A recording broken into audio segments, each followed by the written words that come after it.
석병훈 이화여대 경제학과 교수 모시고 세계 경제 상황 자세히 얘기 나눠보겠습니다. 어서 오세요. 안녕하십니까. 네, 교수님, 경제적 아마겟돈이다라는 말까지 나왔습니다. 그만큼 미 증시가 최대 낙폭을 기록했는데 이렇게까지 파장이 컸던 이유가 있을까요?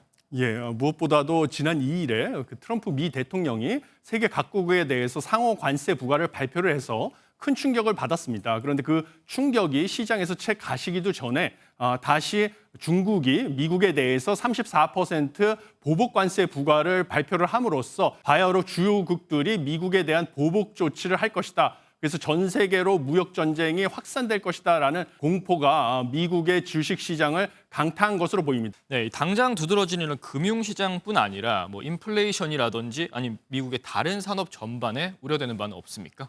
미국의 경기 침체뿐만 아니라 인플레이션이 자극될 것으로 예측이 되고 있습니다. 네. 연초에 미국의 주요 투자 은행들에서요. 미국이 10% 보편 관세를 부과하고 중국에 대해서 60% 관세를 부과할 경우에 미국의 경제 성장률이 0.5에서 0.8% 낮아질 것이다라는 전망이 있었습니다.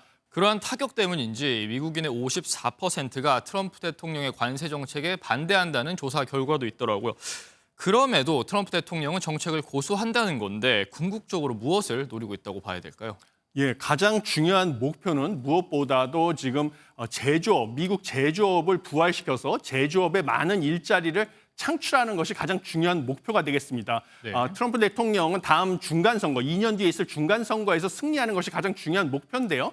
중간선거에서 승리를 하기 위해서는 미국의 북서부에 있는 쇠락한 제조업 지대인 러스트벨트에서 지지율을 끌어올리는 것이 필요합니다. 그런데 러스트벨트에서 그동안의 제조업이 쇠락한 가장 큰 이유는 중국을 비롯한 아시아 각국에서 값싼 제조업 제품들을 수입해 왔기 때문이라고 생각을 하기 때문에 관세를 부과함으로써 중국 등 아시아 각국을 견제를 하고요.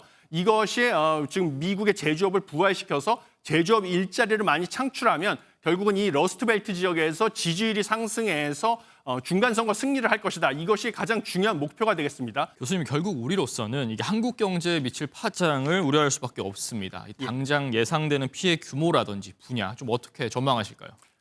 지금 투자은행 골드만삭스의 전망에 따르면요. 10% 보편 관세가 부과될 경우에 한국의 경제 성장률이 1%포인트 낮아질 것이다라는 전망이 있었습니다. 1%포인트라고 하면 우리나라 경제의 기초 체력이라고 하는 잠재 성장률이 2%임을 감안했을 때 우리의 경제 성장률이 반토막이 날 수도 있다. 이런 엄청난 충격이 올 수 있다라고 보시면 되겠습니다.